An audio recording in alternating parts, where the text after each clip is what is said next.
Une odeur caractéristique et un moment attendu pour ces agriculteurs. La récolte du chanvre commence de la tige à la graine et cette année, cette plante rustique a plutôt bien résisté à la sécheresse. C'est sur la graine qu'il y a le plus d'impact. Sur la croissance de la plante, il faut de l'eau en juin. Donc là, Voilà. ça a été. Cette année, c'était pas mal. Il y aurait eu un peu d'eau en juillet, on aurait eu bien de la graine aussi.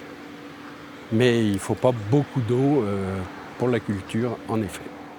Cultivée depuis des siècles dans la région, cette plante servait à fabriquer des cordes. Depuis quelques années, elle connaît un retour en grâce pour ses qualités isolantes et respirantes. Cette coopérative d'agriculteurs a même doublé ses surfaces de culture. C'est tout ce qui est pour l'habitat.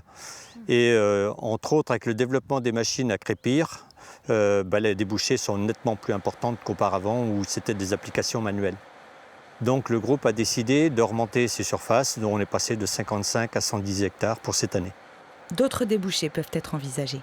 Une fois séché, le chanvre peut être vendu à des industriels qui le transforment en textile, papier ou même farine alimentaire.